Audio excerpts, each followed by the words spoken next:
This is Books, Beats, and Beyond, where we will bring you provocative music and engaging interviews from music artists, authors, and others with topics that will pique your curiosity.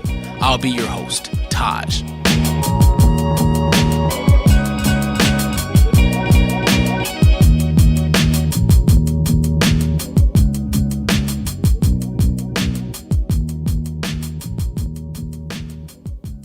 Today, I'm talking with Dr. Tommy J. Curry about his groundbreaking book titled The Man Not: Race, Class, Genre, and the Dilemmas of Black Manhood. Dr. Tommy J. Curry posits that we should conceptualize the black male as a victim oppressed by his sex. He argues that black men struggle with death and suicide, as well as abuse and rape, and their genred existence deserves study and theorization. This book offers intellectual, historical, sociological, and psychological evidence that the analysis of patriarchy offered by mainstream feminism, including black feminism, does not fully understand the role that homoeroticism, sexual violence, and vulnerability play in the deaths and lives of black males. Dr. Curry challenges how we think of and perceive the conditions that actually affect all black males. Dr. Tommy J. Curry is professor of philosophy and Africana studies at Texas A&M University. He also serves as executive director of Philosophy of Born Struggle. Dr. Tommy J. Curry, welcome to Books, Beats, and Beyond. Thank you. Thank you for having me. Well, thank you. This book right here is amazing. Thank you. This is one of those mind-shifting books for me. It's one of those paradigm-shifting books. I have a corner on my shelf, and this is where this book goes now. So I just wanted to ask you, what is it about your life experiences that compel you to do the work you do and led you to writing this book? Oh, well, it's kind of strange. My life experiences kind of led me to analyze racism and segregation because I grew up in Louisiana in the South. And that became the most apparent and, I guess, impassioned aspect of my intellectual trajectory. And I stumbled across something, in grad school, actually when I was taking Black feminism classes at DePaul. Mm-hmm. And one of those questions was, well, what about Black men?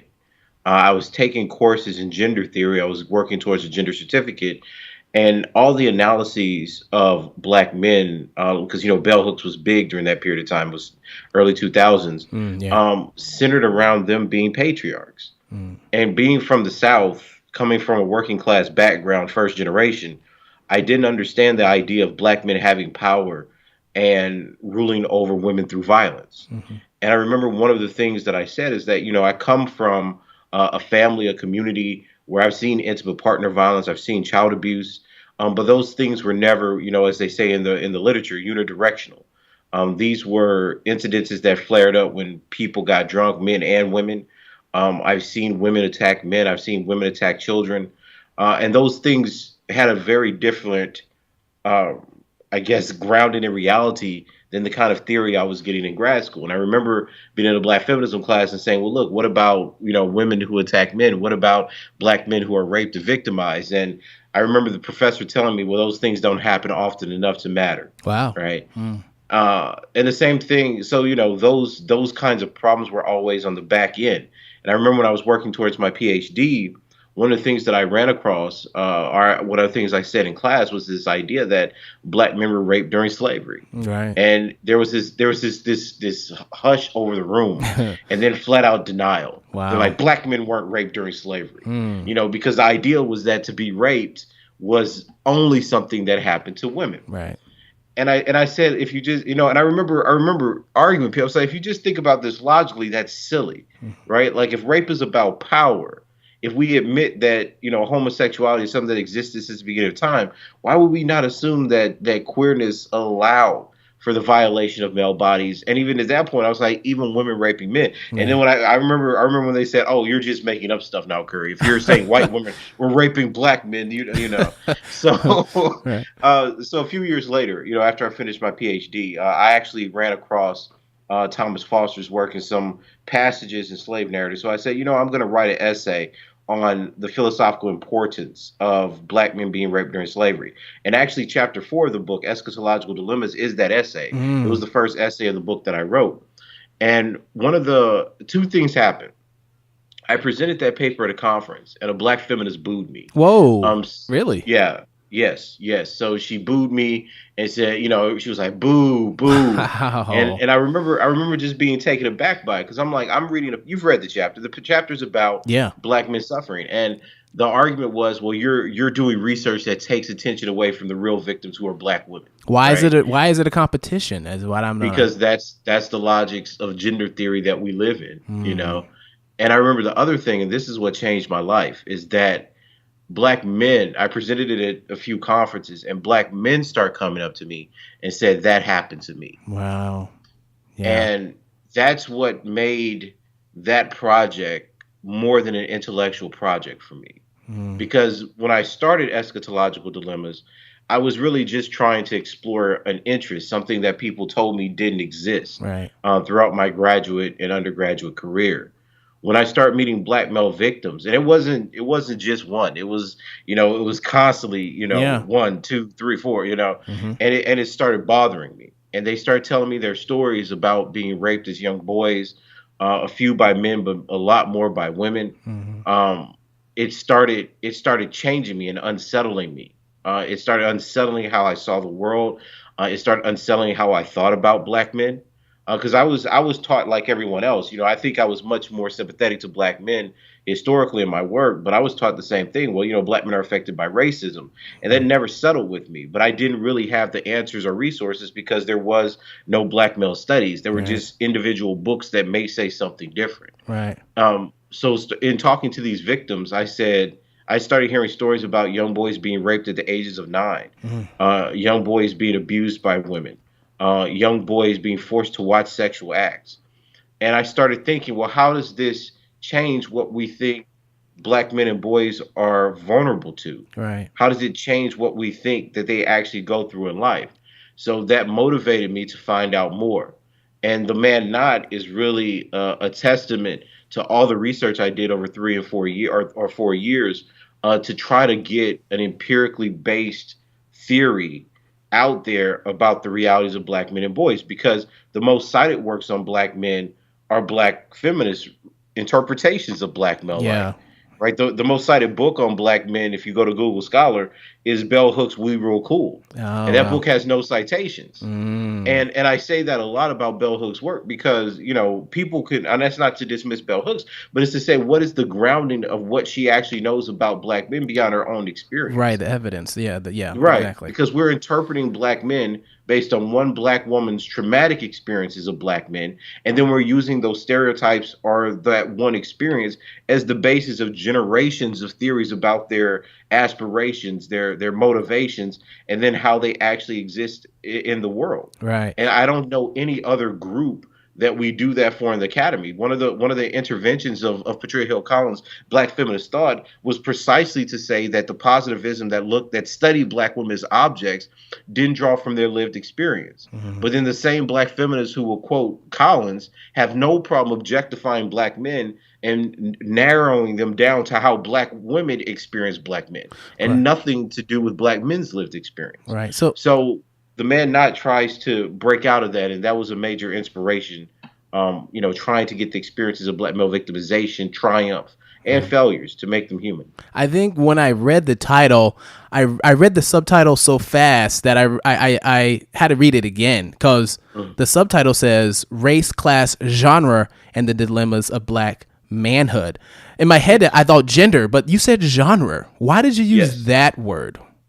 Well, genre means something a little different than gender. As I explained in the introduction, Sylvia Winter has this great essay that's talking about why genre is focused more on types of oppression. What is the kind of oppression that's created by the overall dynamics of colonialism, or what we call, heteropatriarchal, cis capitalist, all that stuff. That those long names, we think adjectives mean, I guess, profundity now, but with a colonial slash neo-colonial structure, Winter made the argument that while gender hierarchalizes man over woman and it doesn't allow us to really get at the nuance of non-being, that genre is looking at the specific type of beings or conditions created from a body in certain circumstances and contexts.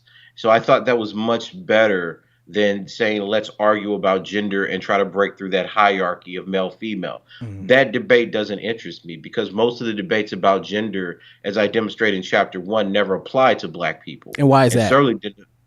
I'm sorry. Why does gender not apply to black people, especially black males that you cover? Why? Oh, because in the 19th century, gender only belonged to a race, not bodies. The idea that bodies were gendered is something that didn't happen until the mid 20th century.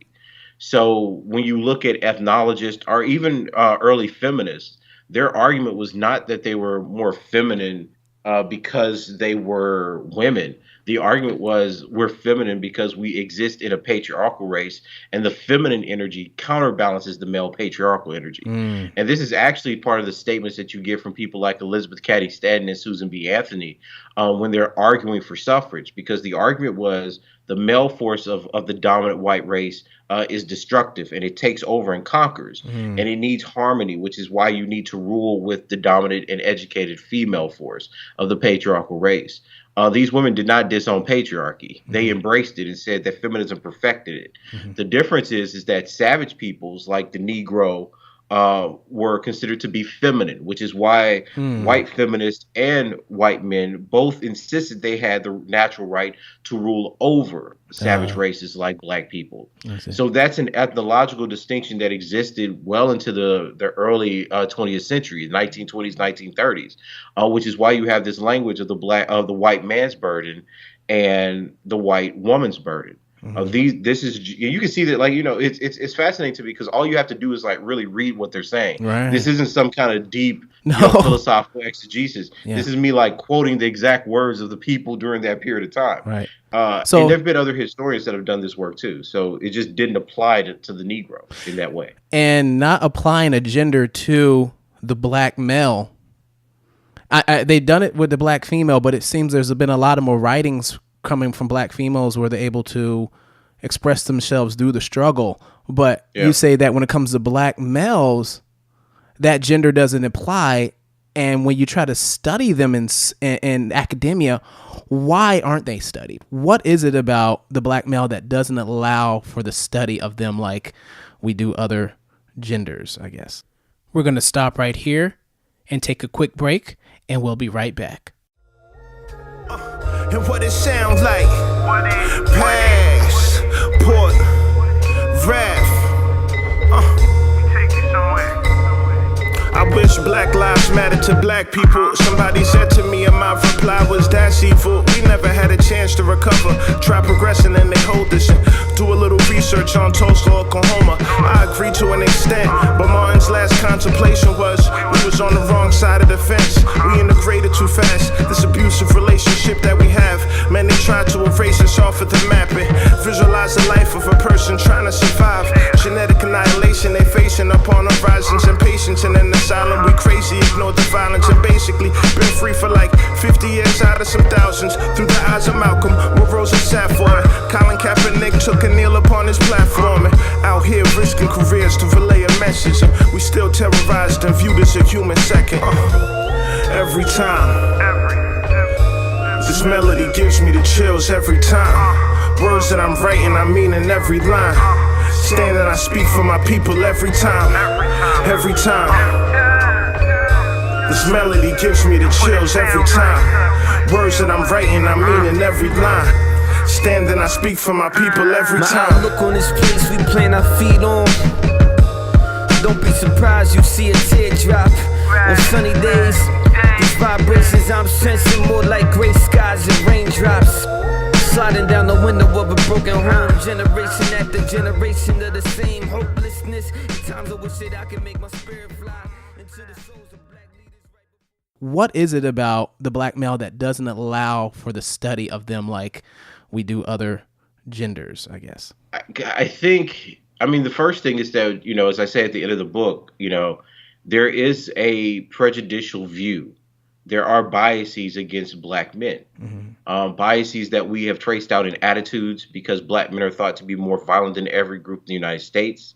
Attitudes in terms of job discrimination, where even negative stereotypes about black women being loud or independent or assertive become positive stereotypes if they're competing against black men. All these things affect the way that black men as a group are perceived by other, faculty members and scholars at universities, as well as in mainstream society. So given that that's the dominant view, that people hate black men, that they fear black men, anyone that comes up with a different story about black men and why people feel that way are usually harshly treated. And when I say harshly treated, what I mean by that is people attack your character. So studying black men is the easiest way to get you called a misogynist or sexist. Yeah. If you say that black men are not patriarchs, people will say that you're anti-feminist.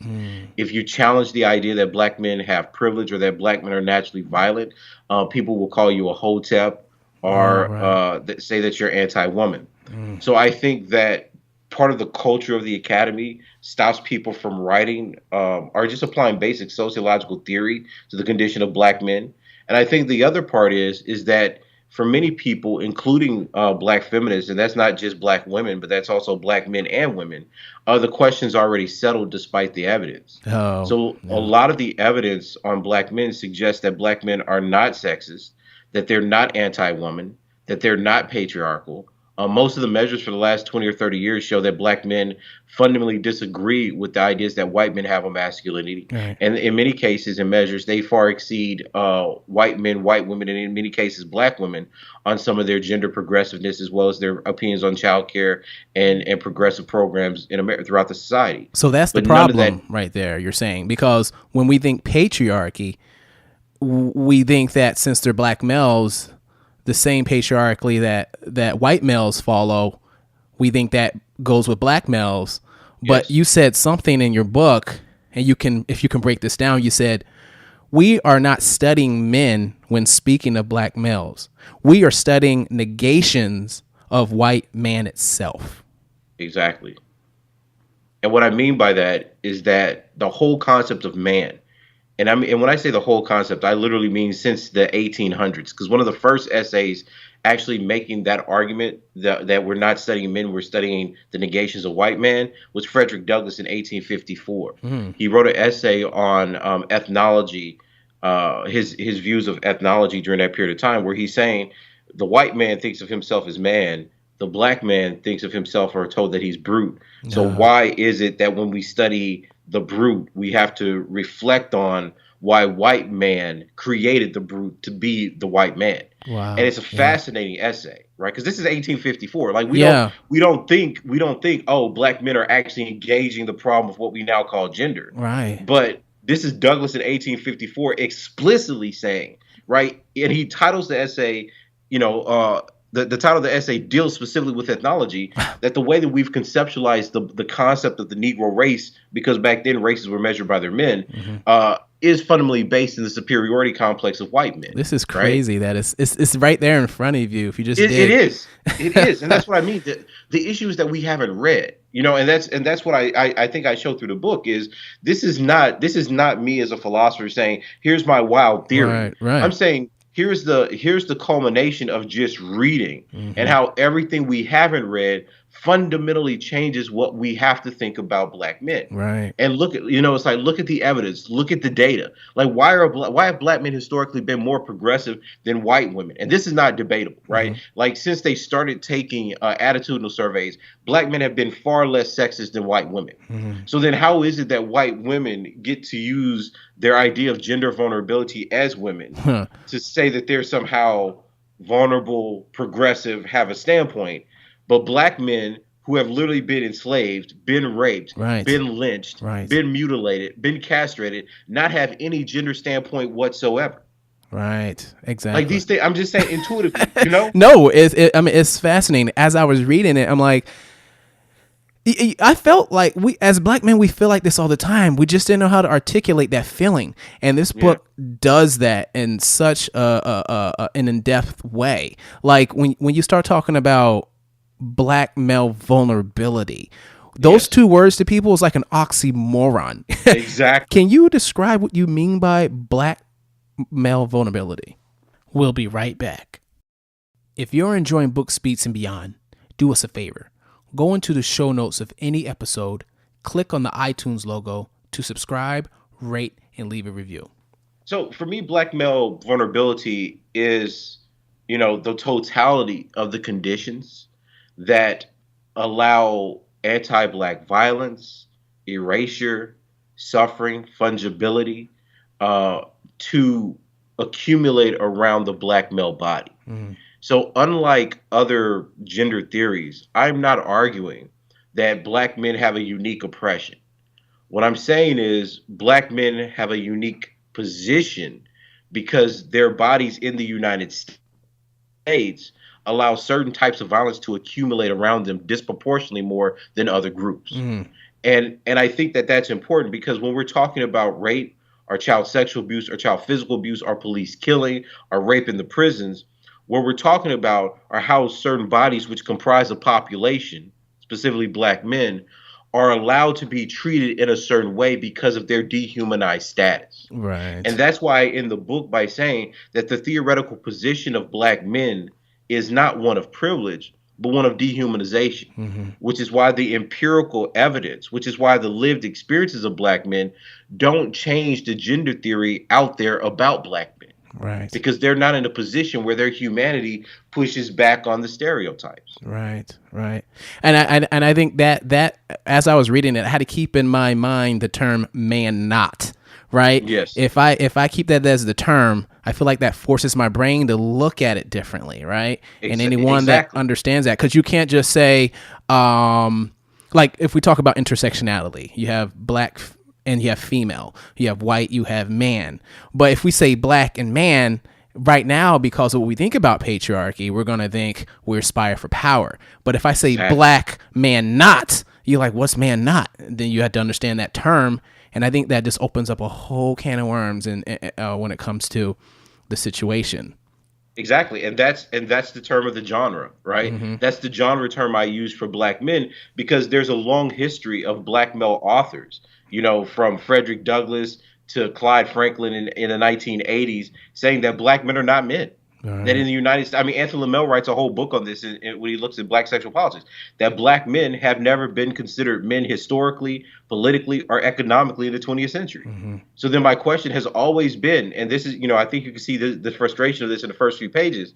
How is it that white men have masculinity studies where they have all kinds of masculinity, right? Where people like Messersmith and Connell are debating that poor working class white men are more egalitarian, that they're more friendly to women, that they're more democratically inclined, right, than hegemonic masculinity. But then you go to black men, right? And remember, those white men are colonizers. They're studying these white men in Australia. They're studying them in Europe. These are colonizers, and they still have differences in masculinity that don't marry them to patriarchy. But you go to black men who are descendants of slaves, who are descendants of segregation, who lived through Jim Crow, who are at the bottom of practically every demographic, and their only aspiration for freedom is through white patriarchy.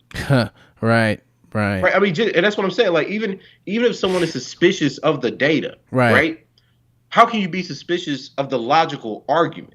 And if you look at the argument from the sake of black femininity, no one ever says that they aspire to be white women, which is crazy. So because why? Historically, and this is what I mean, right? Like we interpret black women with a kind of compassion and generosity. So I'll give you a really great example about this. So if I'm sure you've read or heard of Patricia Hill Collins' Black Feminist Thought, right? Huge book. So that book comes out in 1989, right? And from 1989 going backwards to, let's say, the 1980s, if you look at the conditions of black women, you see much higher rates of violence, child abuse, etc., of black women compared to white women, right? Especially if you look at things like domestic violence. But none of that makes it into the book, right? What she focuses on, she actually says poor black women are intersectional because they have both the Afrocentric concept of the black community and the Marxist concept of political economy. So they can see the blackness and the class position given their position as black women, right? That book doesn't say, well, black women, something's pathologically wrong with black women because they disproportionately abuse their children. Right. It doesn't say that they have a culture of felon because they disproportionately get arrested for drug offenses.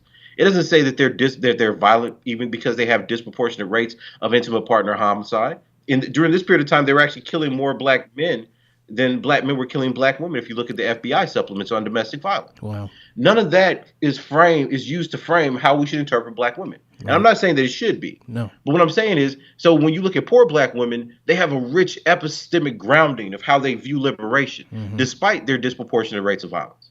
But when you look at black men during the same time period, their disproportionate rates of violence to white men become the token and badge of what they are. We'll be right back.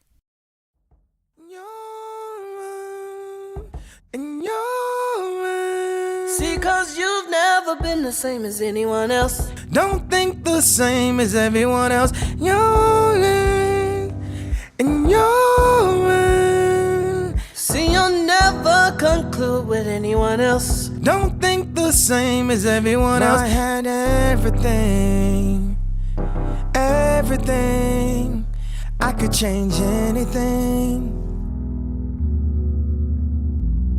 If I changed anything, I mean anything, I would change everything. Oh yeah. Dog boy, don't you cry. There's too much life left in those eyes. Don't you let that face go waterfall. Don't you learn to love you, scars and all. Dog boy, don't you die. They're just human, let them lie. You just know your world and speak your truth. Let them come to you for your love and your heart. See, cause you've never been the same as anyone else.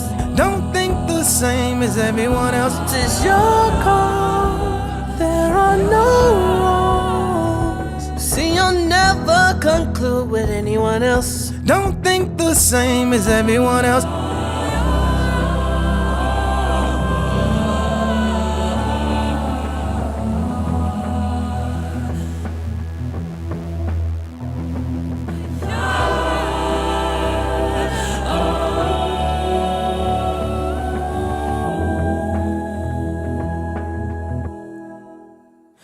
If I had everything, everything, I could change anything.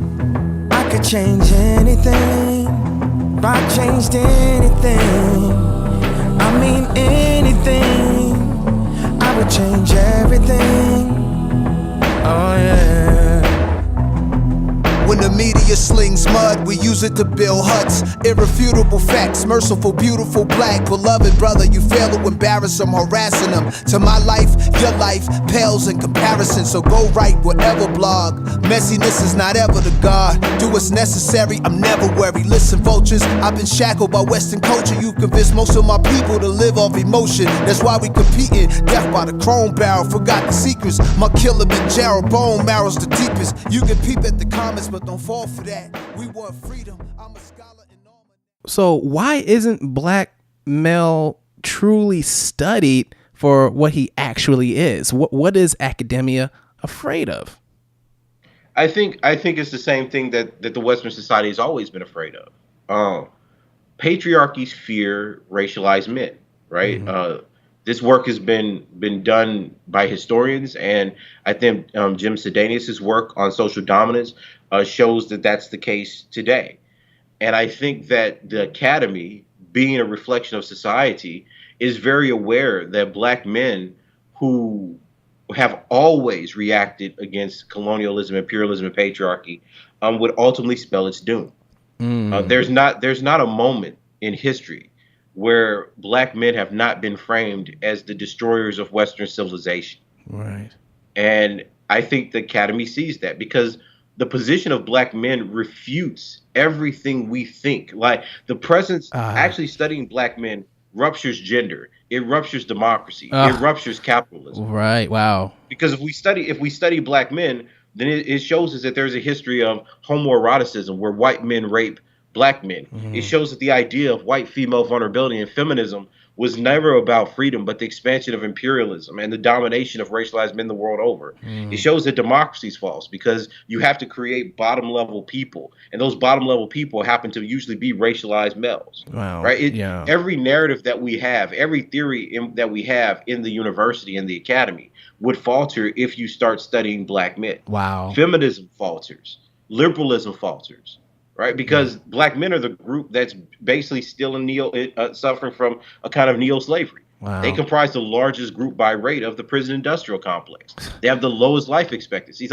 You see, because if you look at black men, basically it says that the illusions that you have of civilization are just that. Illusions. And they're not just illusions, they're delusions. Delusions, yeah. Right? Wow. And I think that unsettles a lot of the academy, which is why there's all these mental gymnastics invested, in gender theory to somehow prove that black men are these powerful, violent wretches that abuse women. When you look out in the world, even by population, that's not true. Yeah. Like, how could white women say that black men oppress them?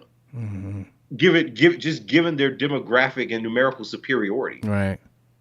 Right. Like, even the academy, there's 620,000 white women. There's 47,000 black men. How do black men oppress white women? Right. And talk about that. Like, we all understand when it comes to white males, the oppression and how that can affect black males and so forth.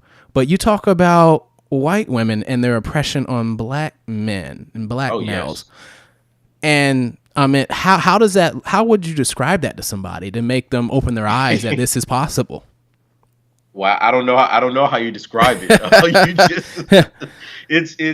Let me say this. I think that what many people or what many feminists react to in the book is this idea of making white women present.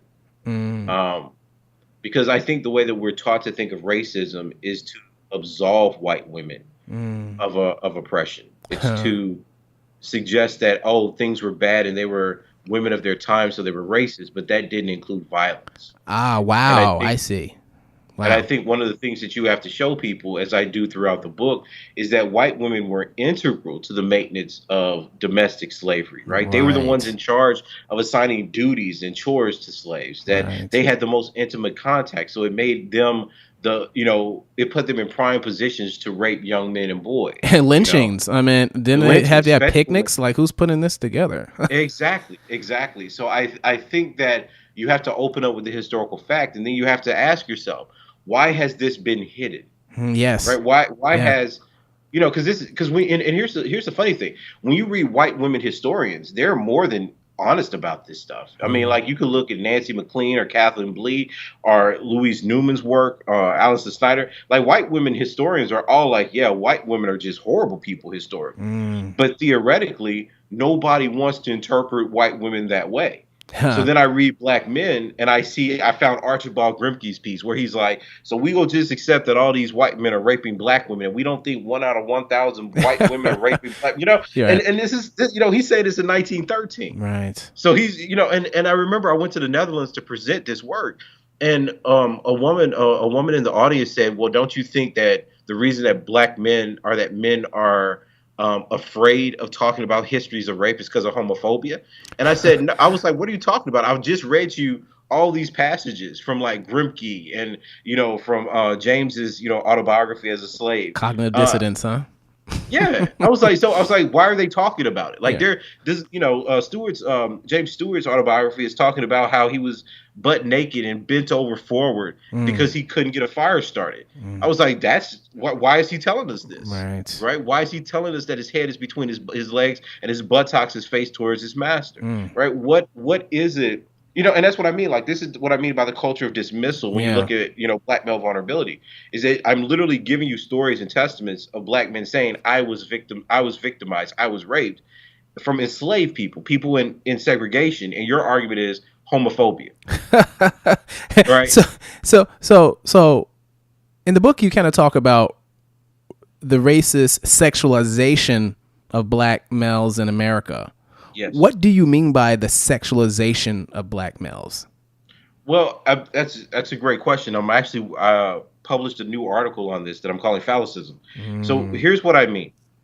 For black men, they can be both raped and the rapist. Wow.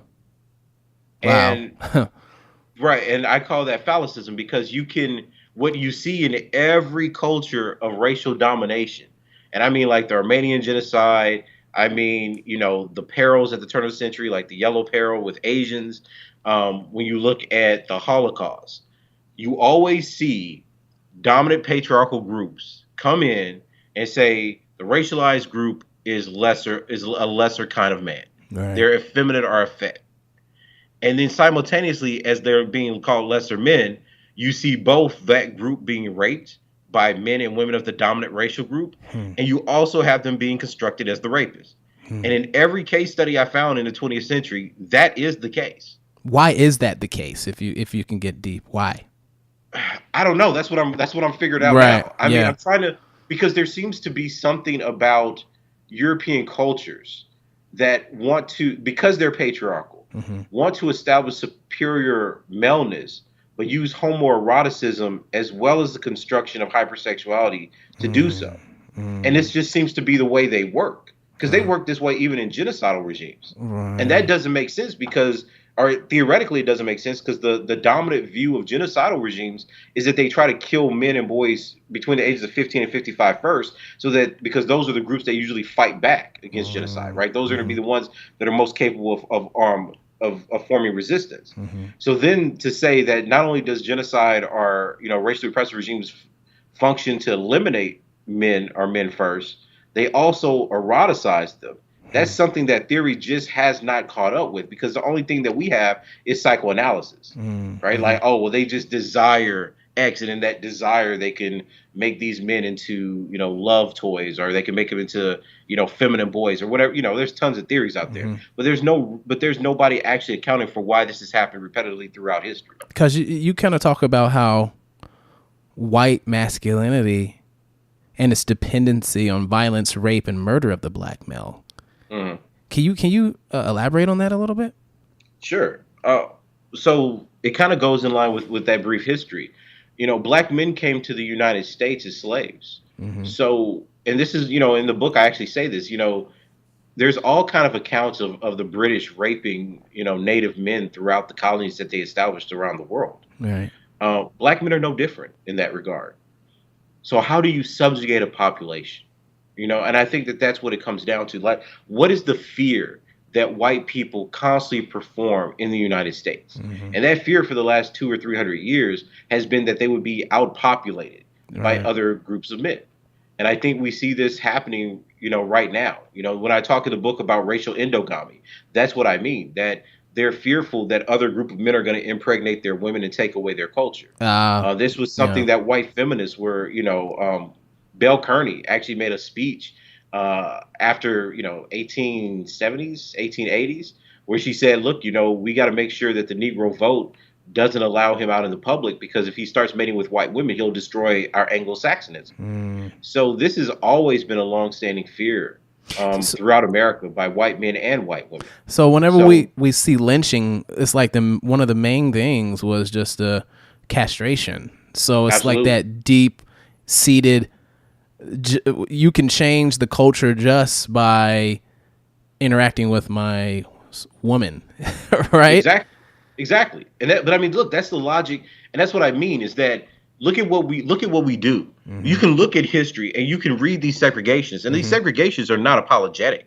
They're saying, listen, we want to keep the Negro in his place is to keep the Negro man in his place. You have Dollard in 1939 saying that the whole point of the caste system in the South is to keep the Negro male from the white female, right? And but by simultaneously allowing the white man sexual access, what he called sexual gain, with the Negro woman. Wow. You can read this at the turn of the century with the perils, that we set up systems of Jim Crow because we don't want any racialized men, be they Asian, Black, Muslim, etc., interacting with white women and threatening our civilization. These are long-standing facts that you get from practically racists for 100 years.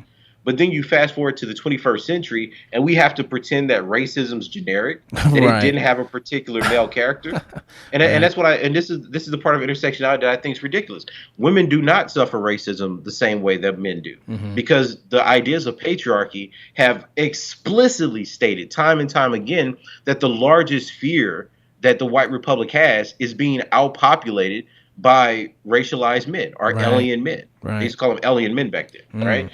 And for us to deny that, right, somehow puts black men in this weird vacuum because it says, oh, and this is what I find theory does. Oh, let's take in all the death that black men suffer and call that race. So all black people are subject to death. Wow. But then the gender discrimination, we'll reserve that for women. So that means that it makes black men generic and then makes black women particular. So if you study black women, allegedly you get the fullness of the experience. Whereas if you study black men, you don't get a gender analysis. Wow. So you're saying when we study black men, we only study their death as the foundation. We don't really go into their lives. Absolutely. Because we have no need to, right? We use black men's deaths as placeholders in theory. Wow. So if you want to say, think about it. If we want to say how bad racism is, do we ever point to black women? No. We talk about how many black men are how many black people, right, are incarcerated, how many black people get killed, how many black people are uneducated. But when you get past the black people, those are all black men, practically. Yeah.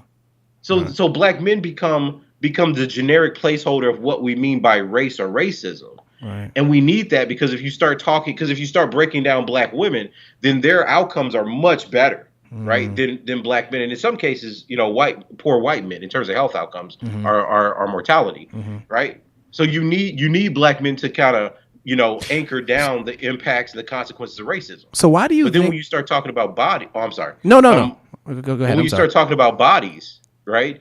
Then you want all theory to be around black women because then you're like, oh, but look at the additional experience of sexism. We'll be right back.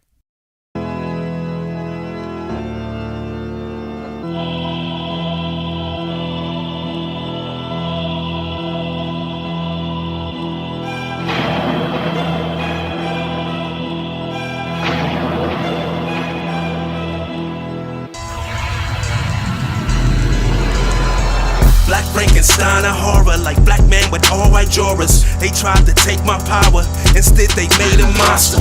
Beast mode, my whole empire black like Lucius. We gon' retire Mansa Musa. They mutinies made a mutant. Theories of evolution. Adversities made me Hercules. We gotta be superhuman to deal with what they doing. They don't know what they doing. With future poems and future songs, we keep that metro booming. They treated me like I'm an export. They sell me off to jail. They send me off the war. They don't treat me like a man unless I'm playing sports. Unless I wear they jersey. Unless I wear they shorts. They talk about my mama. They talk about my cuz. They talk about my sister. They talk about my bros. That make me wanna get that gun in and pull that trigger back in and make that shit go brutal.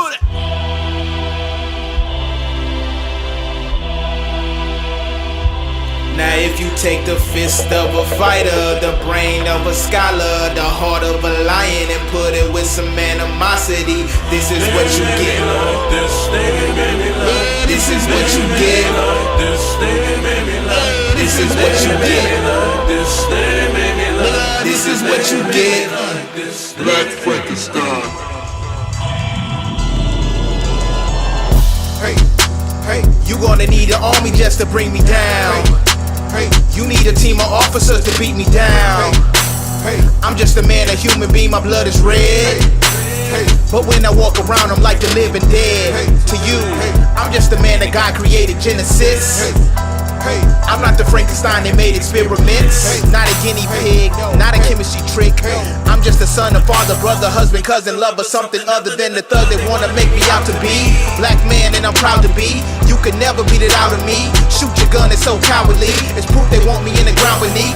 Deuces know we running out of peace. They abuse the power with the policies. Choose the war that it's about to be. They talk about my music, they talk about my speech, they talk about my clothes, they talk about my dreams. That make me wanna get that cat and then pull it, and pull that trigger back it, and get this shit to cracking.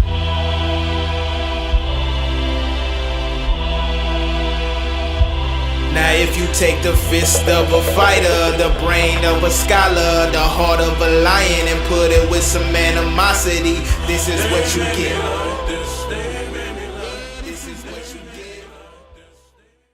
As I was reading this book, I can see how people can create tension. I understand your book. It's not trying to compete against feminism, black feminism, whatever. Oh. It's not. It's saying that there needs to be a focus on us just like it is with the others. But I just want to understand, why do you think, and I've always saw this, why do you think that the black female is allowed to kind of progress more in our society versus the black male? I mean, some of us do, but I'm just seeing that as I go in the workforce, I see more black females, which I think is great. But why is the black male not there as well? Well, because this is the adjustment that we have to think about through the book. Mm-hmm. If we assume that patriarchy is meant to subjugate and kill racialized men, it makes perfect sense that racialized men can't get jobs, that they have the lowest life expectancy, and that they're disproportionately subject to incarceration. Mm-hmm. Because the whole point of a capitalist patriarchal society is going to be to eliminate those group of men from any kind of social sustenance, which would be labor, or income, social political thought like rights, voting, and of course their ability to be represented positively in the society. Wow. So what is your call to action to black intellectuals, also just black people in general, when it comes to recognizing the black male? And even further, what about white academia and white people who consider themselves anti-racist? What should be the call to action around the study of the black male? Stop lying.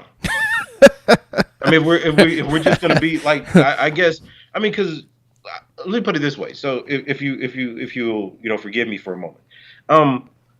The second book that I'm working on now, Mismeasures of Man, actually is going to demonstrate that the very notions that you get of gender, so like the idea of a woman as a minority group or women as being oppressed by patriarchy, doesn't come from the experiences of women. It comes from black men. Mm. So there are a series of articles from starting in like 1944 with Alva Murdahl's piece, Helen Hacker's work in Social Forces in 1951, Simone de Beauvoir's reading Our Understanding of Richard Wright, and the list goes on and on and on, right? Where white women are saying we're oppressed like black men are oppressed. Wow. Huh. Okay. Now I want you to think about that. So remember, the first chapter of my book says what? That when you start looking at gender in the 19th century, it doesn't exist because the idea of woman meant home or nation, right? Like that's what it meant, home, nation, or mother, right? Mm-hmm. So when you try to separate white women from the home, and there's actually an essay in the 1970s that actually says this is exactly what we should do. That we need to understand the woman as a separate unit of analysis from the family. So even into the late 20th century, you still have sociologists trying to make this argument. So before that period of time, we have to say there was at least a tension or a conflation between what women were as mothers and in the home than what they were as women as an oppressed group and category. Wow. If black men were the basis of that, and this is Myrtle's argument, because she names the title of her essay, A Parallel Problem to the Negro Problem. If black men were the template for how white women understood themselves as victims of patriarchy, how is it possible that black men do not suffer from the same kind of patriarchy that white women use them for to express their own oppression? Wow. Yeah. That's what I mean when I say stop lying. How do you use black men as the basis for how you understand how patriarchy works in a dominant capitalistic society? Right. There's literally a chart. In Hacker's article, there's a chart. It's a chart that says the Negro, white woman. And she goes side by side. Does the Negro suffer this? Yes. Does the white woman suffer this? Yes. It is that obvious to anybody who picks up or just reads these texts. Mm-hmm. So then how does the black man get used as the basis for white women as a minority group? Then intersectionality comes about when you're focused on women as a minority group, and you say, oh, well, men don't have to deal with that kind of status. Because they're not women, they don't deal with patriarchy, they don't deal with sexism. And this is 20 years earlier, they were the basis of your definition of sexism. Right. And just you saying that, it just had flashes in my head of like Emmett Till or the things that started the Tulsa race riot. It was white women screaming out that a black male was about to rape them or something. Exactly. Yeah. Exactly. And this is Dollard's work. How does the patriarchal class respond? Mm-hmm. Right? Because Dollard writes that the way that you know the Negro male is not patriarchal is because there are only two things. And he literally says this because he interviews segregationists in the South. He says there are two things that make white people respond with the most virulent kinds of violence. The first is if a black man rapes a white woman. The second is if a black man doesn't stay in his place. Huh. Wow. Yeah. He says that in the mind of whites, those two things are equal. And yeah. No, but this, you see, this is what I'm saying. So think about what that means for all the experiences that black men have. Absolutely. Every time a black man, I work at a place where an administrator, a high-level administrator, flat out told me that my problem is that I think too much of myself. Right Really? now, this is the 21st century. Wow. And you have college administrators, right, saying that Curry, you sold all these books, you've done all this, you get all these awards, but you think the problem she said a lot of people think you think too highly of You're not in your place. I'm not in my place, right? Yeah. Now, given what I study, right, we know that's a form of anti-black misandry, right? Because we know that the way that her brain is processing anything that I say or do is that this Negro has too much self-esteem and doesn't bow to white people because I'm in a conservative university. My whole department for during this period of time was all white, right? So how is this signifying off of what she sees on my personality and reads off my body? Right? Wow. You can never. And so think about all the experiences of the young black boys who reject school, who reject authority, who disengage from work, who disengage from society. Right. This is not apathy. This is the effect of this kind of trauma. Right. That you still have a certain logics in the society. And think about, and then you tell people about this and nobody believes you.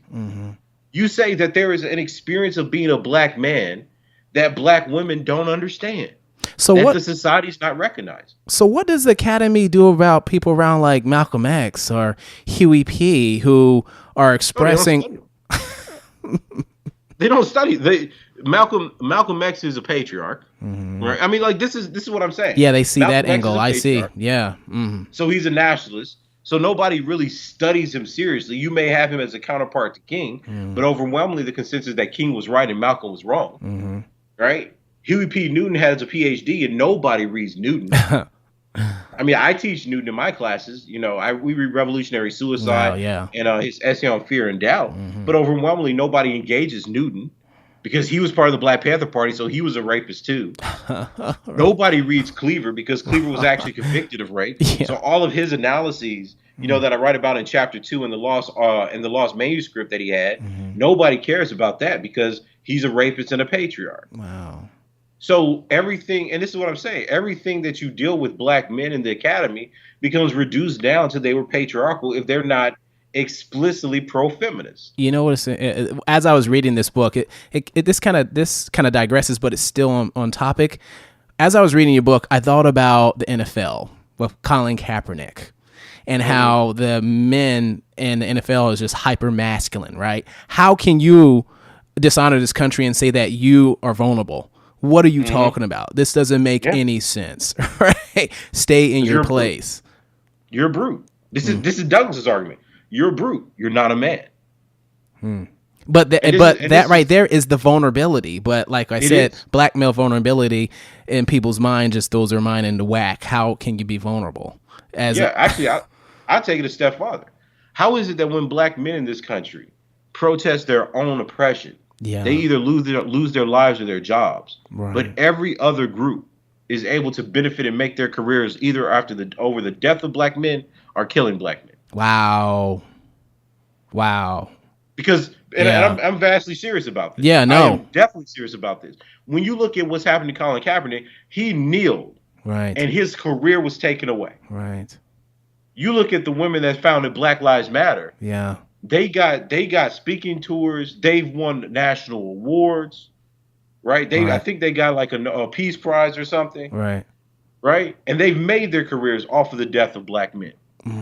At the same time, saying that black men shall not lead the organization that's supposedly about their own deaths. Wow. So if I'm hearing you correctly, black academia or just academia in general studies black male death, and that's how they.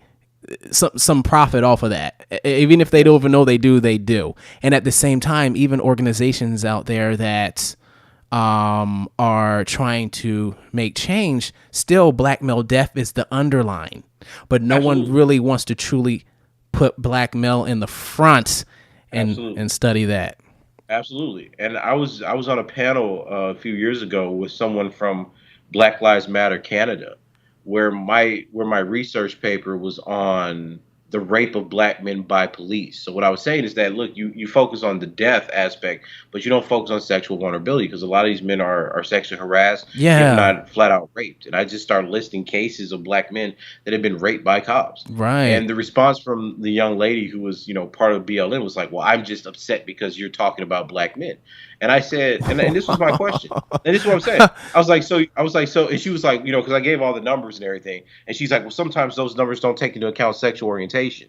I was like, and neither do the cops. Right. I was like, you're making an argument. I was like, notice what you're doing. You're supposed to be a leader of a movement. And then when I'm saying that the greatest victims of your movement also experience an additional trauma that you don't know about, your response is, we shouldn't talk about those victims of our movement. My goodness. I was like, so then how and I said, honestly, I was like, if you take away black men from police killing, you're dealing with 20 people, 30 people a year at most. Yeah. At most. And I'm being extremely generous with the numbers, like just based on what, and of course this is recorded data. So, but if you take away black men, your numbers drop to under 30, if not certainly under 40. And that's including, trans, gay and black women. Wow. Because there's not enough killed in a given year to actually move the needle on anything. Right. Right. Like there was a study that everybody was talking about coming out of Missouri. I forgot the name of the guy that did it, but basically, it was the piece that blew up for a second that said unarmed black women are more likely to be killed. Wow. No. By cops. Okay. The problem with his study though was that when he looked at it, he didn't have enough black women to make the analysis. Oh my goodness. So what he did is he calculated, he eliminated gender calculated races. He saw when he put black women in, it increased the rate or the risk of unarmed black people being shot. So he surmised that from that, because unarmed people become more likely, he added black women, then that's what increased or made the difference between the comparison between black men and white men. Right. Wow. So, I mean, come on. I mean, he's very explicit about this in his methods. He's like, not enough black women were killed for us to actually do a separate study. So here's what we did. Here's how we got to this conclusion. So what is one of those things like, well, what are we arguing about? If there's not enough black women being killed, to even make that kind of argument or statistical comparison, why are we trying to have a comparison between the 292 black men that are shot every year and the 9, 20, 12, depends what year you look at, of course, but the much smaller, proportion of black women. Right. And that's not to erase them, because, of course, the gender politics of the day would say, oh, well, Curry's trying to erase those victims. I'm not doing that. I'm asking a very simple question, which is, how do you see these overwhelming numbers of disparity between black male victims and black women victims? And then somehow, despite all that, it still comes out to say that we have to focus on black women victims because somehow black men have all the attention, all the power, all the recognition. They see our patriarchy as white patriarchy. Exactly. Wow. So even in death, we're more patriarchal because we get too much recognition for dying. Wow. It's nonsense. These are theories. These are theories that make no sense. None. Right? Like what oppressed group in history has competed with each other over who dies more? Right. God. And this is where we are, right? The name of that theory is actually intersectional visibility. I write about it in chapter 5. But like, why are we, for someone to write an article that would suggest that black men are killed more in a patriarchal society, because it concedes social dominance, right? And then tries to flip it. So where social dominance says black men are killed more in a patriarchal society because racialized men are the targets of lethal violence, and that shows their disadvantage and their oppression. Intersectional invisibility theories say no, that's not their oppression, that's their privilege. That's their privilege. Yeah, so that's what the Purdy Hughes and Eibach article in 2008 actually argues, that look, social dominance theory has an overwhelming amount of evidence that does show that racialized men are targeted more than racialized women in patriarchal societies. They say that suppression, and they say, they're very explicit about this, we reinterpret that as privilege. So the reason that patriarchal societies kill racialized men is because they value men over women, and that's a form of androcentrism, which is patriarchal privilege. Wow. And this is the, again, in the book, this is why I say these are analytic gymnastics. Yes, exactly. I was like, because what stops us from saying, Because you see the same thing in genocides.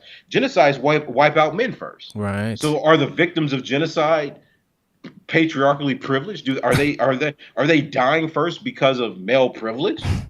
This is nonsense. We would never say this about any other group of people. We wouldn't say that the Jewish men that were killed, during the Holocaust had privilege to be killed by the Nazis first. I mean, that's scary. What you're saying now is so mind-boggling. But I truly understand it. All the theories around, like you said, genocide and so forth. So right now, because we are not being studied correctly in our actuality, we're going through a slow genocide, and this is because of the narrative of the black male. Yeah, we're certainly in the first. We're certainly in the stages of mass dehumanization, which allows us to be more disposable. It's a kind of genocidal logic, right? I think you could certainly make the argument there. Yeah, right. If we're splitting hairs about what genocides actually are, I certainly think you can say that we're in the stage of dehumanization, which is a genocidal logic. Yes, which usually precedes mass murder. But my question always is, how do we not see this? Because the very people in the academy who say black men have privilege exist in a world where there are no black men. Exactly. Right. Like, I mean, it's like all the like black women outnumber black men by like 30 or 35,000 in the academy. Right. And that's not even just on the at the teacher level. That's even at the student level, right? Well, that's what I was about to say. Okay, yeah, even as students. As students, black men have always been behind black women. Mm-hmm. And when I'm saying always, I mean since they start measuring this like in the 70s. Mm-hmm. Black women outnumber black men in undergraduate and graduate education. You know what I always looked at it as, and you can correct me if I'm wrong, but during slavery, when they will make an example, they would take the black male in front of everybody. It could be the black female as well. They did some cruel things to them, but they would break the black male in front of everybody. So when the female's kids saw that, then they would look at the oppressor as someone of a higher standard, right? Yeah. And I'm looking at that with the world when it comes to corporate America. Like the reason why more black females are going into there, not saying they're not working hard to do it and break down these walls, but at the same time, I look at it as if they make it up there and then they have a child, that child will probably see the person who's really in charge as something more dominant. I don't know if that's making any sense. No, it makes perfect sense. In fact, there's a whole genre of study from the 1920s to the 1960s based on that exact argument. That what you just said is the basis of the matriarchal thesis in black culture. That black women had more economic power, more employment, hence they were more had higher status, at least in the eyes of the child, as decision makers than black men did. Mm-hmm. So that's what I'm saying. Like this stuff exists. This stuff is well documented. The question is, why do we pretend that it doesn't? Why? Yeah. Like, we're not reading Moynihan. We're not seriously reading Moynihan. What we're doing is we're saying, oh, Moynihan blamed black women. And that's partially true.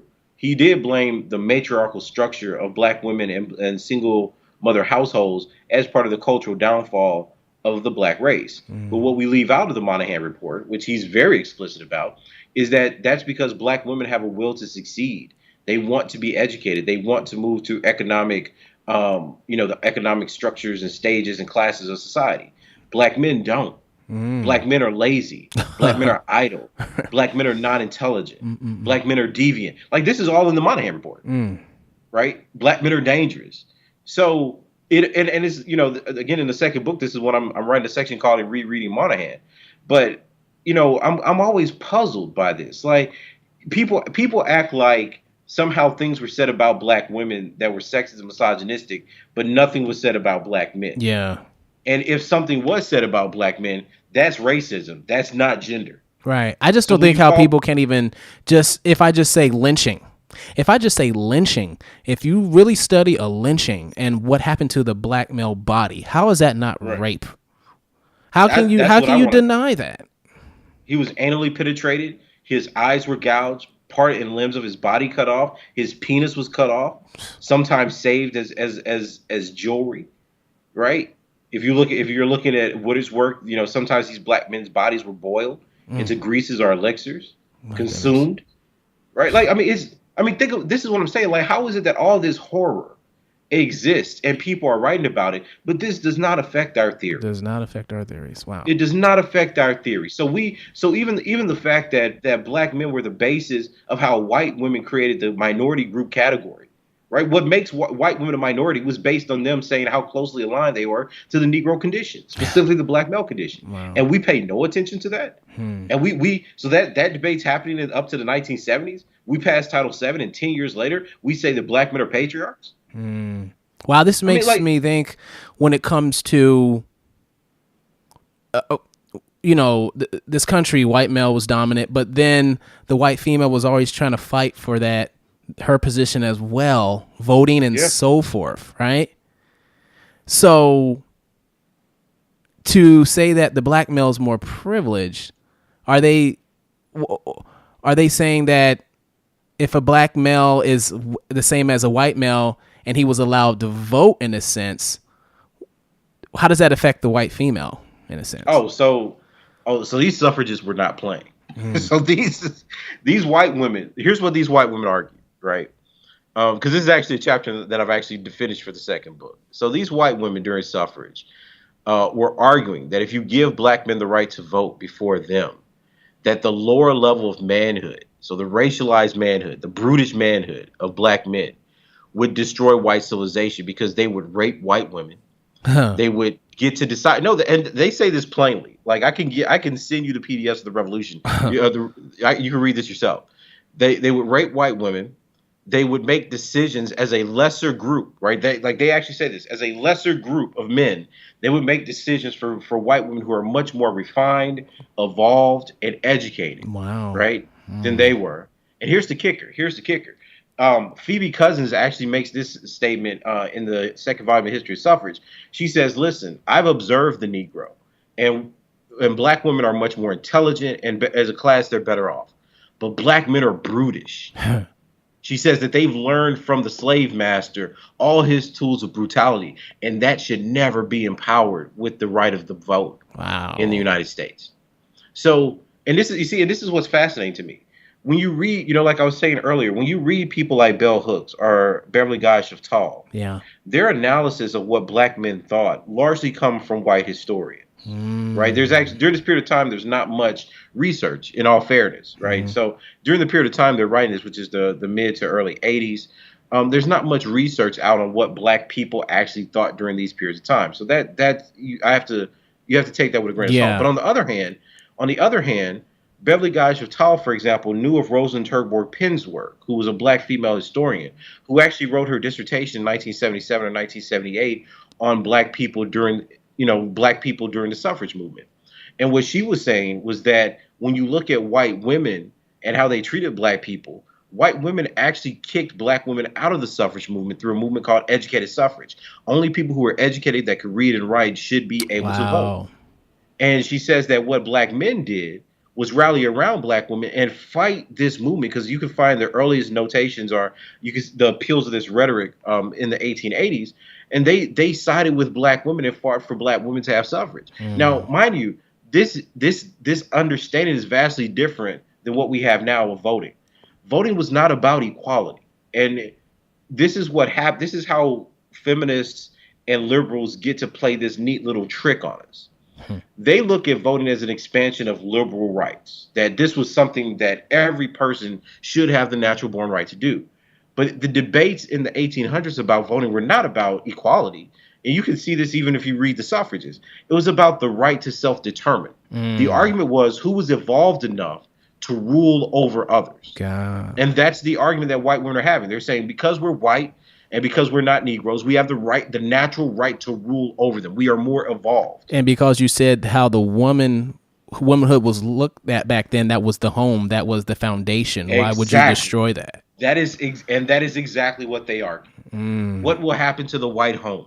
What will happen to the concept of white womanhood if these, Elizabeth Cady Stanton has this thing where she's talking about hung tongue, sambo. If these, all these racist caricatures of racialized men, if these people make more laws than, the Linda Childs and, the great women of the white race. This is the arguments they're having. They're not saying that we're oppressed and equal. They're saying if you give the Negro which is a savage and brutish being, Yeah. the right to vote, he's going to destroy our civilization. So give it to white women. And as Bell Kearney says, if you enfranchise white women, it settles the Negro question. You can rule over him, and she's specific to him, without unchecked. Yeah, I think with no obstacle. We'll be right back.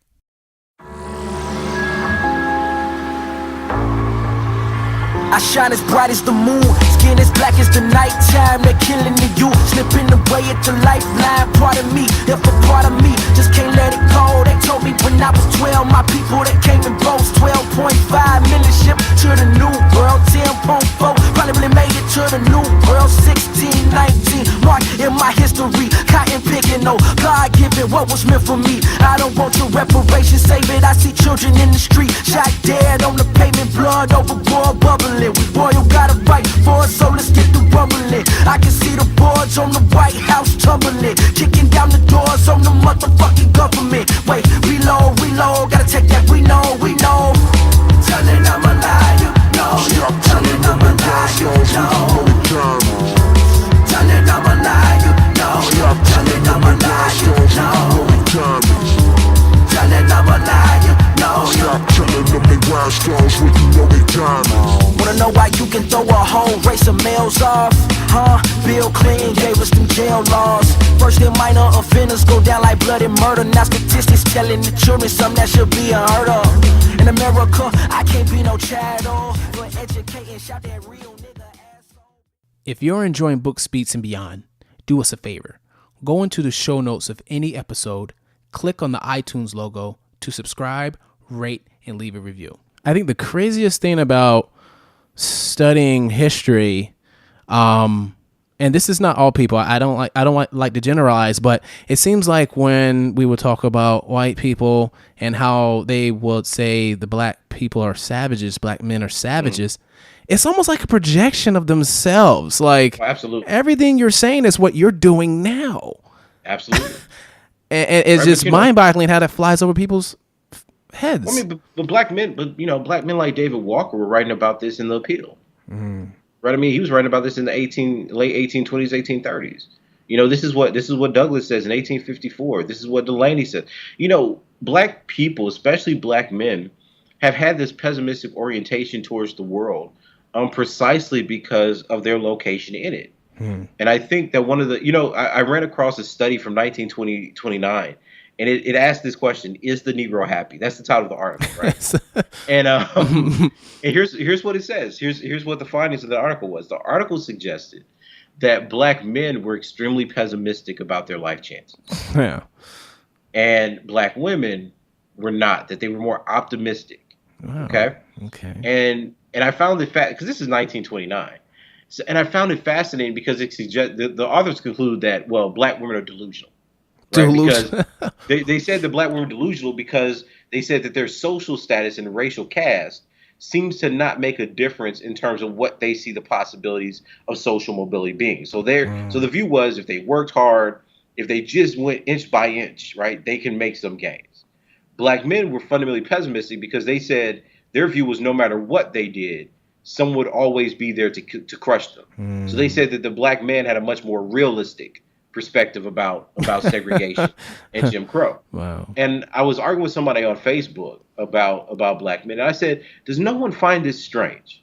Does nobody find it strange that throughout history, the most pessimistic renderings, so we need violent revolt, we need to immigrate, we need to separate within our own society, right? We're all from black men. Like nobody, I was like, this is not, I mean, some black women certainly, held these same views. But when we think of the architects of these kinds of argument, the pessimism, or what we talk about as pessimism or nationalism, overwhelmingly were male. You said something really telling right there.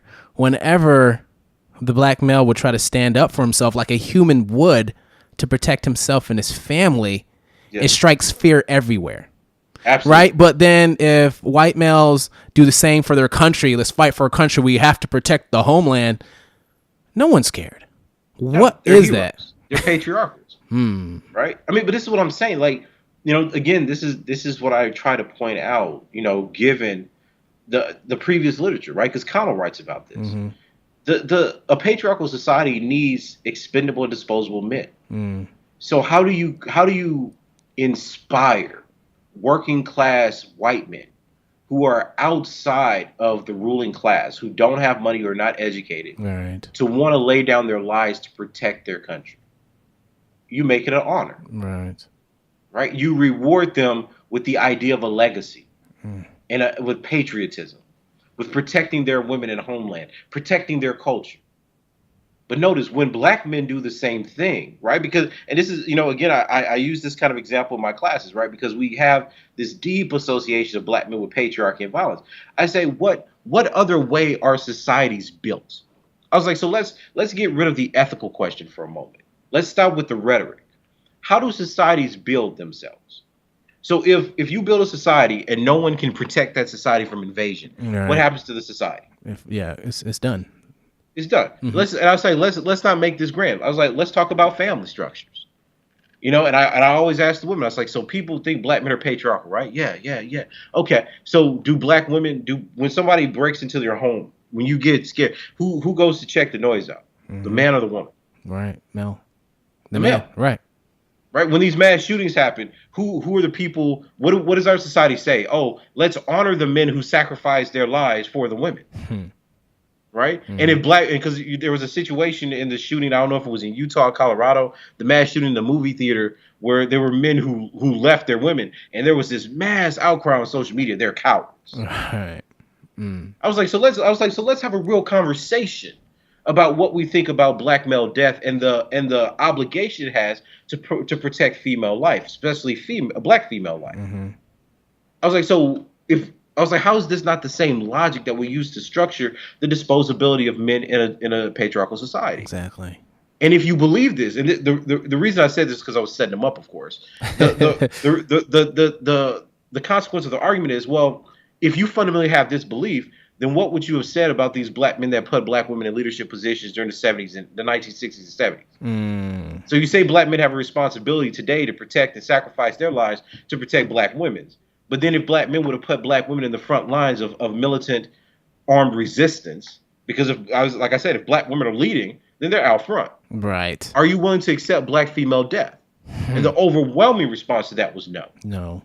Then you start getting counterfactuals like, well, black men and women should die at the same rate. Like this is what these students do. Like, so they'll say, well, I think black men and women should both die equally if black women have to die. I was like, but has that been the course of history? Has the course of history been written on the equality of death amongst men and women? And the answer to that question is, of course, no. I was like, was civil rights that way? No. Was lynching that way? No. Right. So then why do we have, and this is what I tell them, I have no problem with the idea of equality. I have no problem with the idea that women should lead and we should listen to women because they know some things, right? Like that's just, they have experiences. They come from different positions. They know things. They have led politically. That's not the point. The point is, how do you deal with black female death? Right. Because in your mind, you are oriented by the function of patriarchy, right, to believe that men are more disposable than women. Exactly. This is why you got the reaction to Black Panther you did when Killmonger killed a female warrior. You'll celebrate the representation of a black woman being a warrior, being able to take on men, being powerful. But there is no way for you to assimilate within the logics of a patriarchal society the death of women. Because you fundamentally believe that it's the job of men, despite the ideas of feminism, despite the idea of progressivism, to lay their life down to protect women. That's what upsets people. You're mad when women die. You're not upset when men die. Right. And that's part of the vulnerability that I'm trying to expose in the book, that we've accepted the disposability of black men. We've been socialized to not empathize with their dehumanization because we simply don't care about black male death beyond the fact that they're dead. There's no content or substance to the life. Right. There is just the corpse. Wow. Right. Yeah. And we see this play out in so many different areas of our cognition, be it in film or society or since crises, the birth of this nation. Absolutely. Exactly. And that's not an argument. A lot of times I think a lot of academics say, oh, well, Curry's defending black men. I don't know if that's the appropriate term. I mean, I want to empirically study black men. Right. Black men are not perfect. As I say in the book, I'm not trying to create this idealized fantasy. And this is what I think a lot of gender theory and feminism does. It says that because black women or women in general are oppressed by patriarchy, they can never be oppressors. They're always victims. And I think that's a ridiculous claim, especially given the work I do with male victims. That women do perpetrate violence. They do harm people. They do rape people.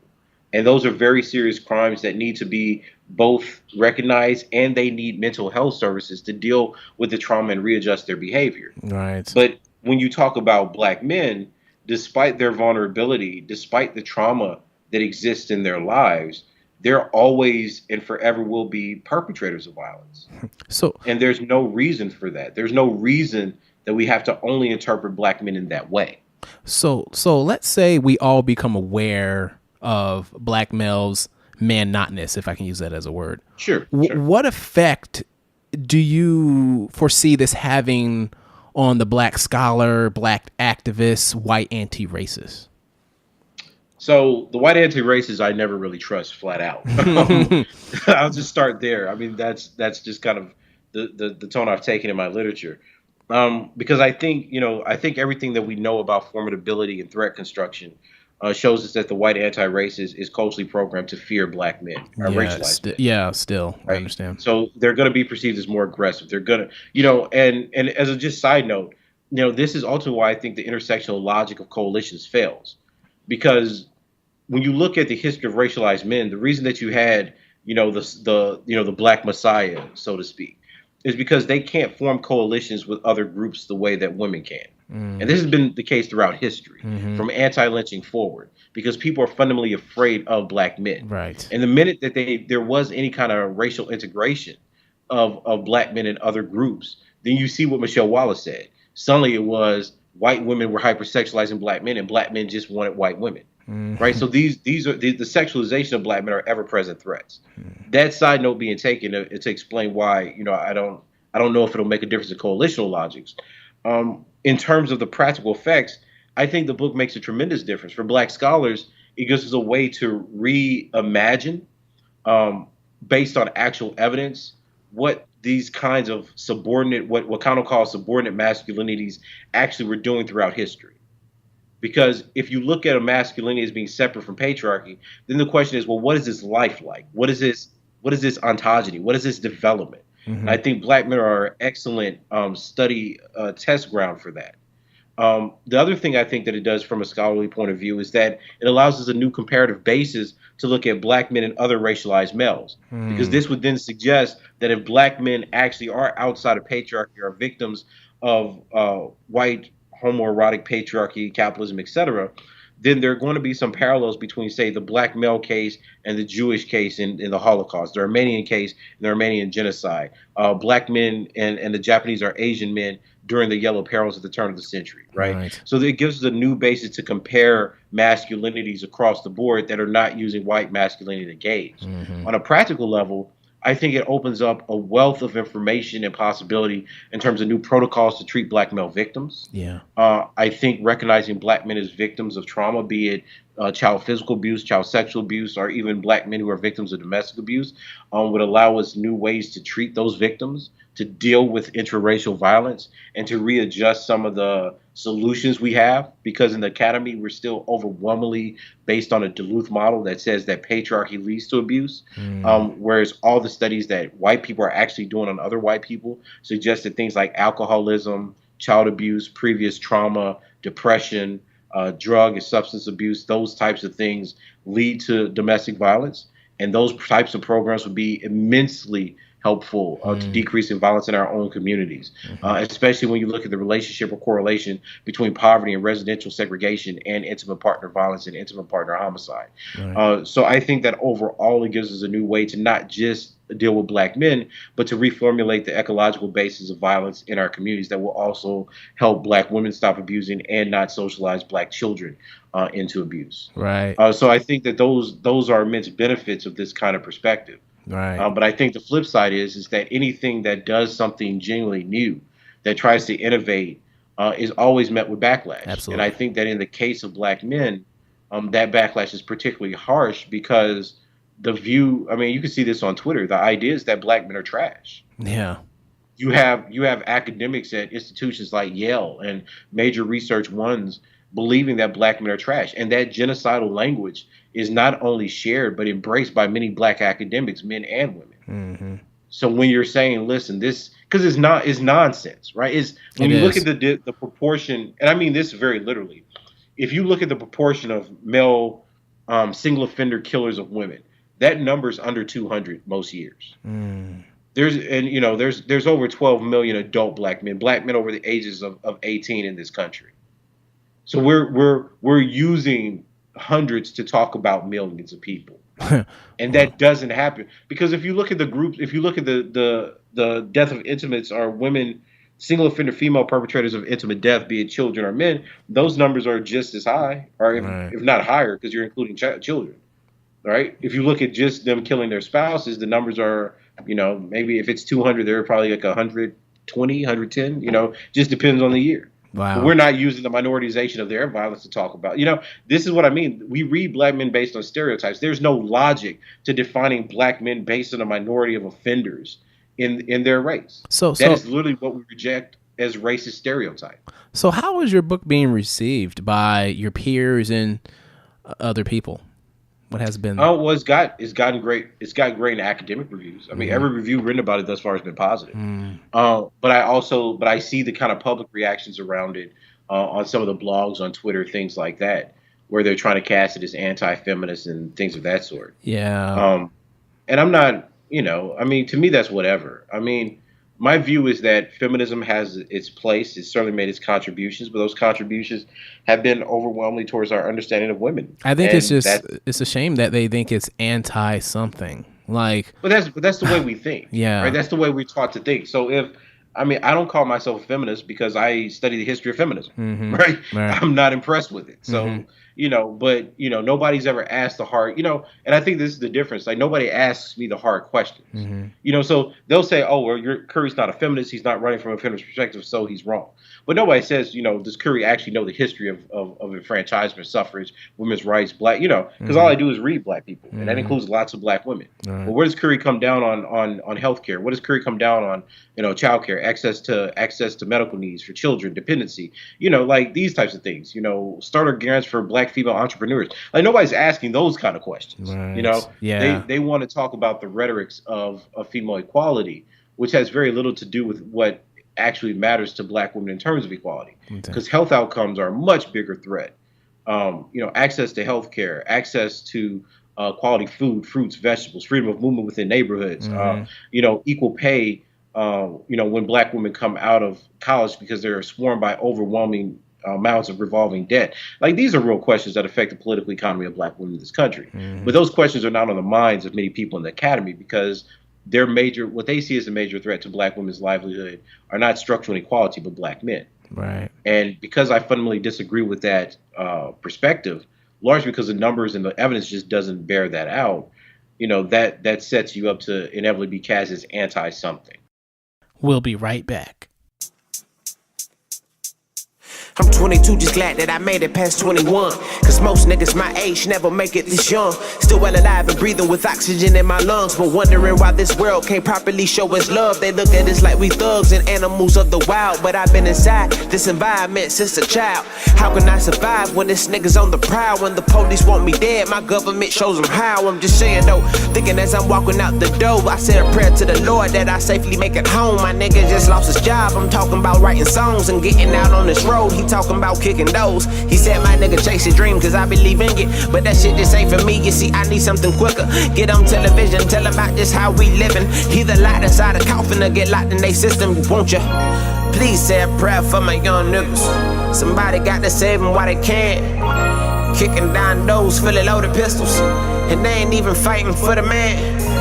Please say a prayer for my young niggas. Please say a prayer for my young niggas. Please say a prayer for my young niggas. Yeah, please say a prayer for my young niggas. I wonder why they never come inside our neighborhood. But as I got older, I realized it was probably good. Cause this shit ain't what it should be. They took away our fathers, left mama to play the pops, and then sent us to chase a dollar with no guidance, like we driving through the night with no lights. This book's definitely changed how I think. I mean, I wouldn't say change. I would say it's hard to say. Like, I feel like this was always there. I just needed it to be articulated in a certain way, right? And I think most black men feel that way. So how has this book changed you? It's shown me that there's more work to be done. When I started this book, I thought, okay, I'm just going to write this book and, I'm done with it.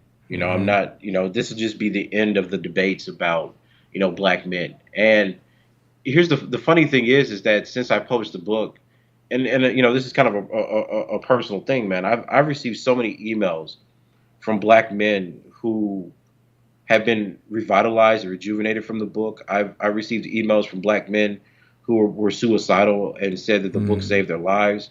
I've received emails and actually there was one on Father's Day. A guy sent me a tweet where he said that my book helped him reimagine his relationship with his working class father that had been severed for years. Wow. So I don't, it's hard for me to say because, when I look at that, it makes me extremely nervous and fearful that I haven't done enough because these are black men's lives that are being changed or affected. And one of the emails that really stuck with me is this guy who said that his girlfriend had hurt him and he was thinking about ending it all. And he said that he just happened to Google black male vulnerability. Wow. He sent me this email. He told me, he was like, I was hurt, I was angry, I was thinking about turning to violence, even violence against myself. And he's like, I just Googled black male vulnerability and your book popped up. And he's like, there was one copy left at Barnes and Noble. And he said he drove to get it and he stayed up all night and reading it. And he said, he was like, thank you, it saved my life. We need a new hashtag, black male vulnerability. Yeah, man. But and I share that story with people at conferences and they're like clapping and everything. And like I'm like tearing up because I'm like, what if I failed? Right. Wow. Because I mean that's the situation. Like, what if I failed and that book didn't make that impact on him, and he would have read the book and killed himself anyway. My goodness, yeah. Like how does and I'm serious. Like how does someone deal with that? And those are the things I don't have answers to because my work now is so centered on victims. It's so centered on these experiences that black men undergo, that these black men who email me and tell me that they were raped at the ages of 4 and 5 and nobody would hear them. No. Wow. Like that's what I do. Like that's what I'm fundamentally committed to. Right. And to have to argue with people about hating black women because I am trying to account for the stories and experiences of black men, I literally just have no intellectual patience for anymore. Right. Because there's nothing, you've read the book. There's nothing in the book that denies the suffering of black women. Not at all. Yeah. It argues that we suffer together. Exactly. And that I'm arguing about causality. I'm just saying that these theories that these, older feminists developed are just not accurate. And here's how we should get to more accurate pictures that can help people. And to cast the fact that I care about whether or not young boys get treatment or young men who have been brutalized and raped and abused get treatment so they don't hurt the women and children in their lives. To say that that's anti-woman, is not only dishonest, I just think it's immoral. Right. And, so I mean, the book's changed me because I'm haunted by those things, I mean, my wife could tell you, it's just, some days I just, because I never know when a story or a person is going to reach out to me. And some days it just really impacts me. It's a lot of responsibility. Yeah. It is. It is. And, like I say, I get emotional and I'm at these conferences and I'm trying to tell these stories. And, then, there's always somebody there trying to boo you or tell you why, everything you're saying is wrong. And they can't converse with you with any of the data. They can't. They can't, and that's what I tell them. It's like, because at this point, it's not just data. It's me talking to these black men. What happens? It's me, What happens if, because sometimes I think people get lost in numbers and all these stories that people send you, what happens if, not having their names in there, but just their stories? Will you think that might help people see this? Like this is really going on? Well, that's what I've started doing, because before I was all about the data, and then I started telling the stories, and some people just don't care. Like the next article that's coming out, I did with Dr. Utley, we looked at the early sexual experiences of black men. Basically, black men were victims of child sexual abuse or statutory rape. And, and one of the reviewers basically was like, well, I think this is a study of victimology. And I wrote back to the editor. I was like, listen, there is no account that exists in the literature that's investigating the stories of black men who have been victimized or raped by black women as children. Right. It does not exist. And to get this reduced down to a story of victimology, I was, I was like, would you even entertain that argument if it was about a woman? Right. If somebody wrote, we did a study, here are the experiences of 5 women who were brutalized as children, would you even allow a reviewer to make that kind of comment to the author? Right. And that's what we fight against, man. What you're fighting against trying to get recognition for a problem that has a long history in how black men are treated, but has a more immediate consequence to how black men are seen and how black men live in the world. And if you show any compassion for black men beyond labeling them and disregarding their humanity, you're seen as a hotep or a misogynist. Right. And when I hear the stories of these men, like men who are 60, 70 years old, on the phone with me on the brink of tears, because they're telling me they were raped when they were 17, or they were molested when they were 9, and that I'm the second person they've told this to in their whole lives.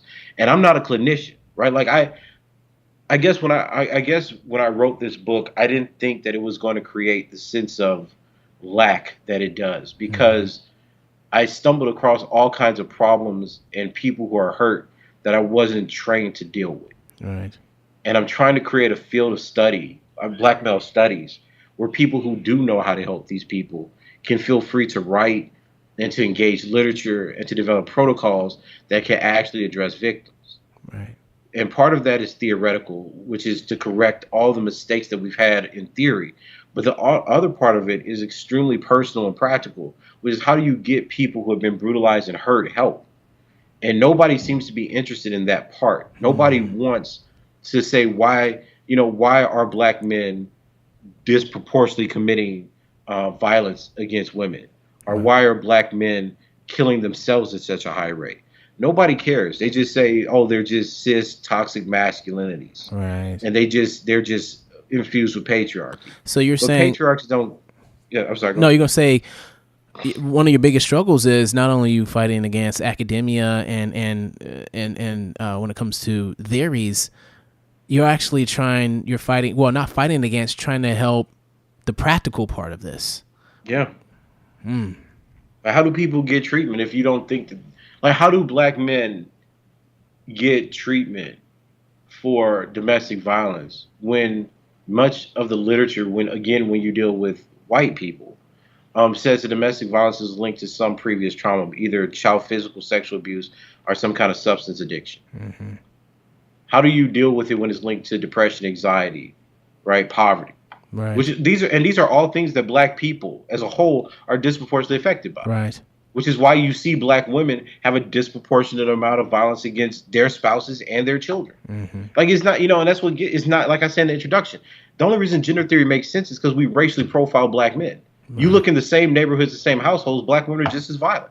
Right. If they're not just as violent to their spouses, they're just as violent to their children. Like, that's what happens when people are oppressed. Like, it's not like you go to an oppressed community and be like, wow, these people are so virtuous. That doesn't happen. Right. Yeah.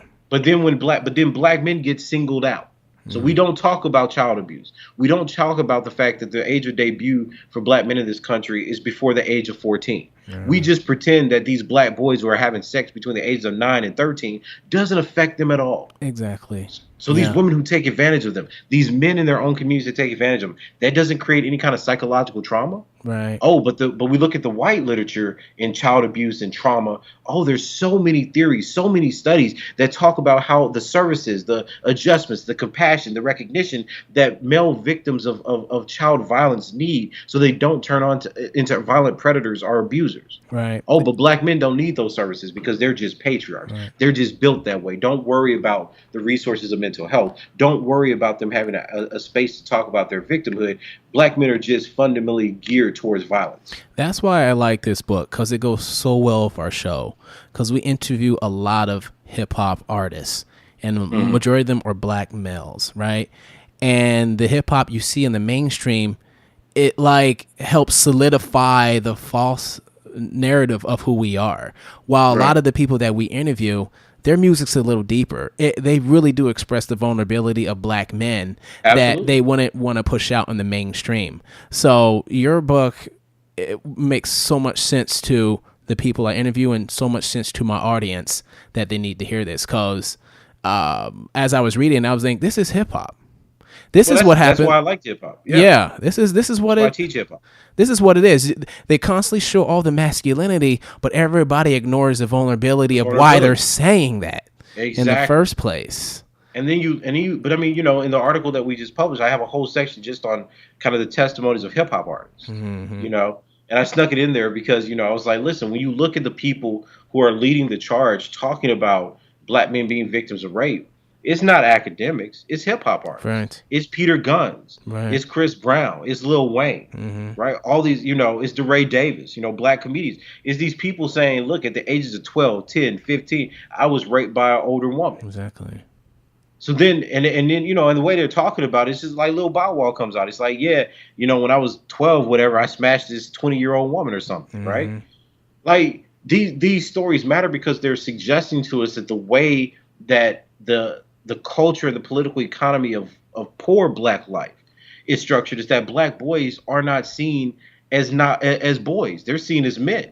Right. The way they describe it, it was inevitable. These women didn't view me as a child. They viewed me as a man. So whoever takes a black boy's virginity, whoever his first times with, is just off the checklist. And just like Peter Gunn said, what was his response to that? Well, he was like, well, if she could do that to me, then there is no basis by which I can't do this to someone else. And this is a grown man on stage crying because he's like, she hurt me, and I would pressure my other girlfriends into sex because then I internalized that and thought that's how things go. He's like, I'll always regret that. Right. So we go on TV and laugh because he basically made the side chick the wife. Right. But we don't understand the deep trauma that he has in forming relationships in a family. Exactly. So we laugh at the spectacle, right? We laugh at the spectacle of a man that can't commit to a woman that's had several of his children and then picks the side chick. But we don't say, well, then what's the basis for that behavior? Right. He was raped as a child. Right. He has issues trusting women. He fundamentally believes that he's vulnerable to the close associations and relationships with a woman, which is Mina's whole problem with him, that he can't commit, that he doesn't know what he wants, that he'll marry her, but he doesn't act like a husband because he's still with his baby mom. And it even goes further than that. When we talk about the violence in hip hop and when black males, they always have to be strong, to be strong. And there's so much vulnerability in just trying to be strong. They don't want to be strong all the time. No. But what else? What choices do we give? Exactly. I mean, think about it. Our hip hop, especially when there was a big flare up around gangster rap before mumble rap, which is not really rap, but that's a different issue. But back when hip hop, like the 90s and the early 2000s, right? You have this debate about whether or not hip hop's too violent and whether or not it's reporting what's actually going on in these urban environments in America. And what's the eschatological problem that black men are encountering? How do we live a life that we know is already constrained by death? Right. So you see song after song where it's like kill or be killed, right? 50's first album, not the commercial one, but the underground album. Oh, okay, yeah. Yeah. The underground album, right? The one that we were passing it around in the door. Right. Yeah. Right. A whole album is a conversation with death. Exactly. The whole album, literally from start to finish, is a conversation with death. And we're listening to this. So even when black men know they're gonna die, there's no their music suggests that there is no flinching from that reality. Yep. So when Biggie's saying, "Look, I'm ready to die," exactly, everybody's listening. They're jamming to the music, even though this man is saying, "Look, I may not live past this next album." Right. Right. Like this is. I need a psychiatrist, and y'all are jamming to this right now. Exactly. Wow. Because the reason black men do this, right? Because I write on hip hop, I write on like even Kanye West, Right. One of the things that because I compared him to like just Siri X and some of his work on eschatology. I was just like, listen to what these black men are telling you. You want to see misogyny. You see hypermasculinity. These black men are talking about black women in their communities not caring about black women in their communities having an exchange of sex and money, because that's what it's like in these neighborhoods. Black men killing each other. I'm always surprised that nobody has a problem with the gender dynamics of black men shooting other black men, but have all the problems with whether or not we use certain words to talk about black women. Exactly. Right? All the stuff about sexism in hip hop is never about the male to male violence, the competition of resources that black men say they constantly engage in just to survive. For them, that's not a gender dynamic. The only gender dynamic is where you place women within that exchange. So if you're talking about having sex with women, if you're talking about drugging women, if you're talking about X, Y, and Z, and they forget all the songs where these women are talking, same women from the same communities. Well, I got to get dudes. I got to trick them. I got to set them up. I set them up to be robbed. Like these people don't listen to hip hop. No. Because if they listen to hip hop, if you're listening to what poor black people, especially where I'm from in the South, are talking about, then you know that you could get got at any point. You date a woman, she could set you up to be robbed by somebody. Right? I mean, because that's how it exists in these neighborhoods. It's it's still the same thing. Black males, even when they talk about our lives, it's always around death, and people profit from our death, regardless if it's entertainment or education. Yeah, and I think the debate with extension shows that. Wow. It's been having on social media. Wow. Well, because this young man, deplorable political views, history of violence and abuse, and what do we say? Right. We're glad he's dead. But then the story comes out. Well, look at his life. He's fighting off. He's fending off people with weapons against his mother at 6. He's been in his own his whole life. They talk about him being homophobic. I was like, why do you think that he was homophobic in the prison? Has this? You don't even ask. You see, that's what I mean. Exactly. Did you ever ask, was he raped before by a man? Exactly. Yeah. So he has this strong reaction against a homosexual, and your view is he's a homophobic, toxic masculine. Did you think that maybe as a child, when he was living in the streets, somebody raped that boy? Right. And that's not an excuse. That's context. Right. Because if a woman was raped by a man and she stabbed a man that she thought was an aggressor, people would be like, well, she was raped. A young black boy is put in a cell with a man that he said that he identifies as homosexual, and beats him till he's bloody, and you just heard that he was living on the streets for years because he was by himself. So was there a history of abuse? Right.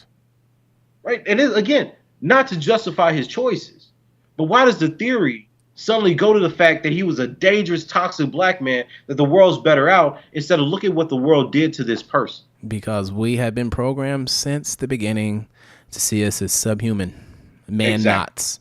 Exactly. Well, Dr. Tommy J. Curry, I just want to say thank you so much for being on the show and writing this book. And this is a game changer book. And I just want you to know to keep pushing and talking about the black male. I know it could be hard on you as well because it's a lot of responsibility, but this is needed. We need to be shown in a different light, because since we've been here, there's been little snippets of us talking about this vulnerability, but it really needs to have its spot, and it's not competing against any other spot.